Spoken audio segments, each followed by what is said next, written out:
हाँ जी, हेलो सबको राम राम राम राम राम भाइयों। जैसे कि मेरा नाम हुआ उत्तम कर, मैं आज आप लोगों को पॉलिटी में संविधान सभा बताने वाला हूँ, जो कि काफ़ी सरल और विस्तार में बताऊंगा और काफ़ी गहराई तक बताऊंगा।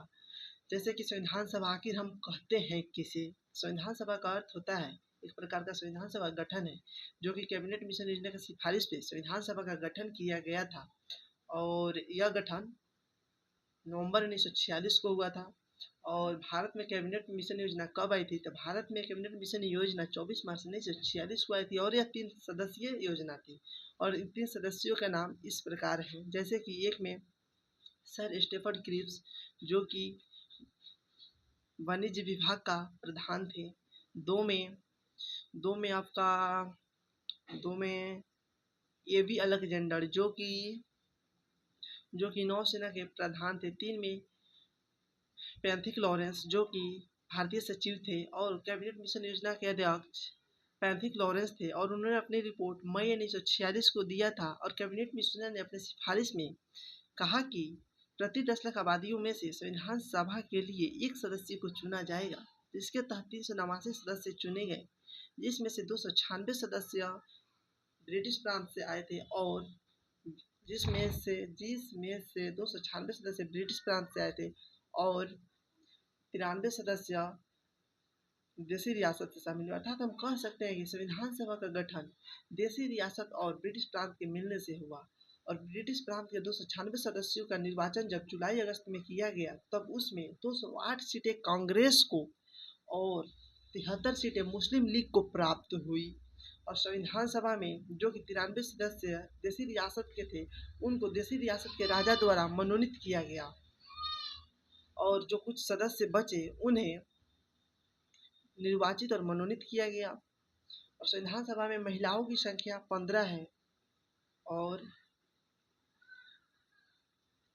संयुक्त राष्ट्र संघ में प्रथम आज़ादी के बाद प्रथम महिला महासचिव श्रीमती विजय लक्ष्मी पंडित बनी, जो कि महादलित परिवार से बिलोंग करती थी। और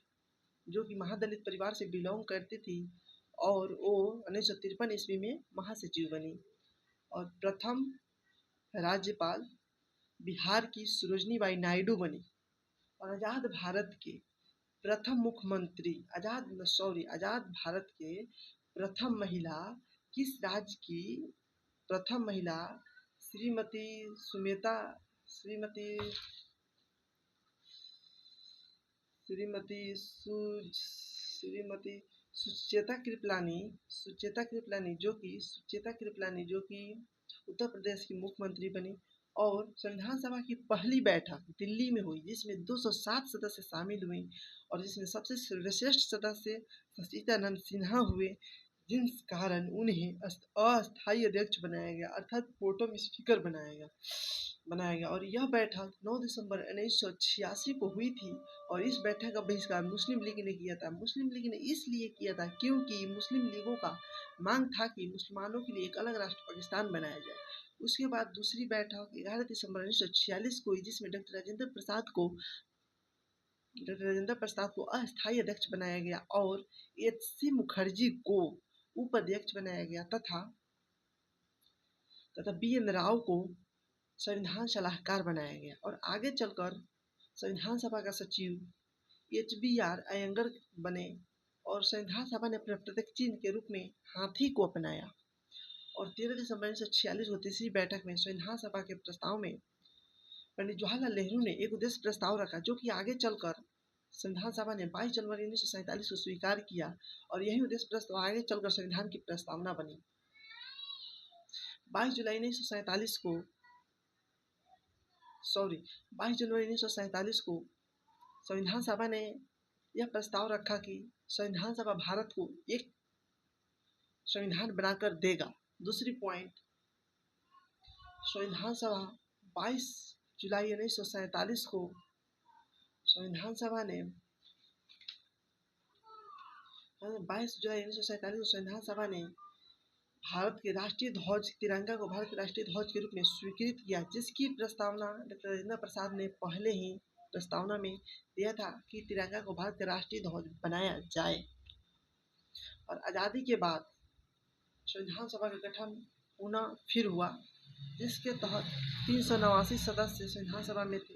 389 सदस्य थे, जो कि घटकर 299 हो गए, जिसमें से 229 सदस्य ब्रिटिश प्रांत और 70 सदस्य देसी रियासत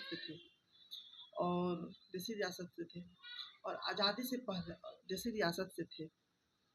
संविधान सभा में बहुत प्रतिनिधियों ने भाग लिया, जिसमें हिंदुओं की संख्या 163 और मुसलमानों की संख्या 80 थी।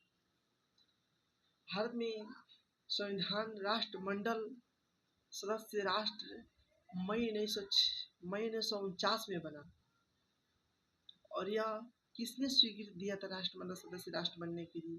तो संविधान सभा ने स्वीकृति दिया था। ओके, संविधान सभा की अंतिम बैठक 24 जनवरी 1950 हुई और इस बैठक में संविधान सभा ने राष्ट्रगान के रूप में जन गण और राष्ट्रीय गीत के रूप में वंदे मातरम को लिया, जो कि राष्ट्रगान के रचयिता रविंद्रनाथ टैगोर हुए और राष्ट्रगीत के रचयिता राष्ट्रगीत के रचयिता बंकिम चंद्र चटर्जी हुए। और संविधान सभा की अंतिम बैठक में संविधान सभा के सब समितियों की एकमत होने के बाद डॉक्टर राजेंद्र प्रसाद को भारत का प्रथम राष्ट्रपति बनाया गया।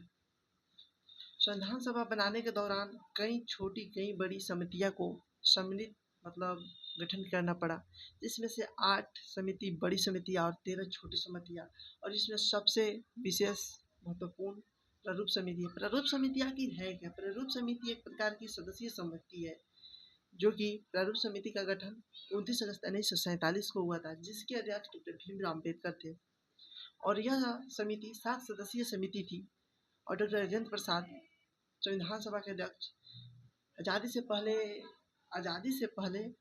आज़ादी से पहले बंगाल प्रेसिडेंसी से अध्यक्ष हुआ करते थे, लेकिन आज़ादी के बाद डॉक्टर भीमराव अम्बेडकर मुंबई प्रेसिडेंसी से अध्यक्ष बने, क्योंकि बंगाल और जब भारत का विभाजन हुआ तो डॉक्टर भीमराव अम्बेडकर बंगाल के क्षेत्र के आने के कारण वो उस हिस्से में बट गए और बट जाने के कारण वो उनको मुंबई प्रेसिडेंसी से पुणे के एक अध्यक्ष नेता को उन्हें त्याग देने की डॉक्टर राजेंद्र प्रसाद ने बोला और उन्होंने उनकी बात को रखा और उन्हें त्याग दिया और उस पद से डॉक्टर भीमराव अम्बेडकर को संविधान सभा का मुंबई प्रेसिडेंसी से संविधान सभा का अध्यक्ष बनाया गया, जो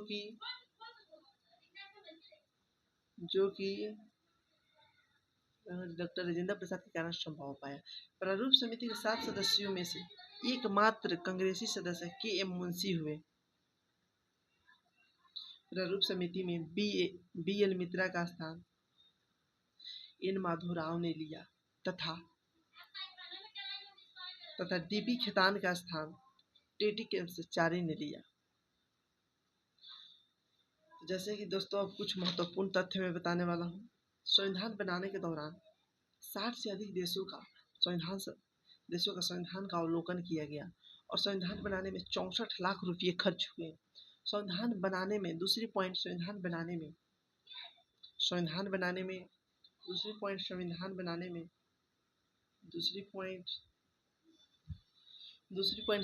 बनाने में कुल कितने समय लगे, तो मैं बताना चाहूँगा संविधान बनाने में 2 वर्ष 11 महीने 18 दिन लगे।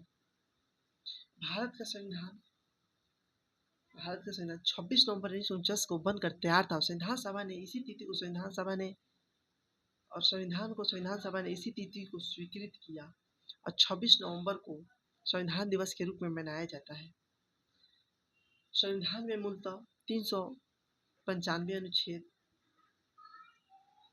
और 22 अनुसूचियाँ, 22 भाग और 8 अनुसूचियाँ और संविधान संशोधन के जरिए, जो कि आगे चलकर वर्तमान में 450 से अधिक अनुच्छेद हैं, 25 भाग हैं और 12 अनुसूचियाँ हुआ करती हैं। भारत में संविधान पूर्ण रूप से लागू 26 जनवरी 1950 को हुआ।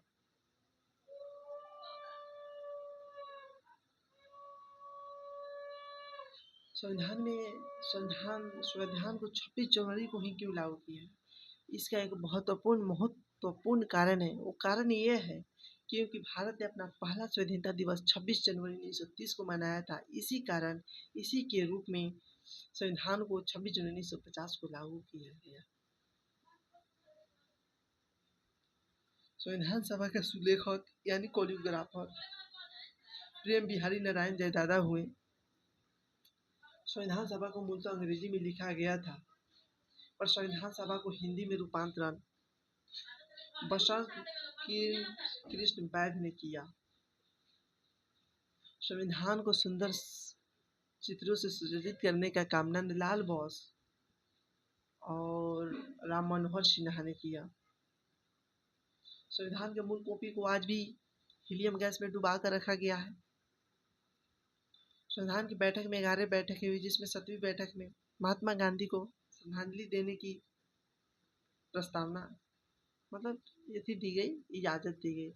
और संविधान सभा के संयुक्त राष्ट्र संघ से 55 सदस्य शामिल हुए। बिहार से 36 हुए, हैदराबाद से एक भी नहीं हुए। रियासत देशों से रियासत के विधानसभा के मैसूर से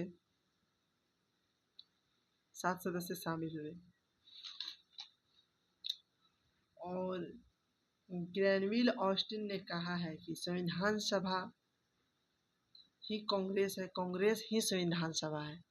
तो राम राम भाइयों, जैसे कि मेरा नाम है उत्तम कुमार। अगर मेरी वीडियो अच्छी लगे और आपको एक चैप्टर संविधान सभा रिवीजन करने में आसानी लगी हो मेरी लेक्चर से, तो मेरे लेक्चर को कृपया आप सब्सक्राइब करें, लाइक करें, ताकि मैं और अच्छी अच्छी वीडियो बनाऊं और सबसे पहले आप तक पहुंचे। इसके लिए बेल आइकन को जरूर दबाएं। तो राम राम दोस्तों, फिर मिलते हैं अगली किसी और पॉलिटी के चैप्टर में।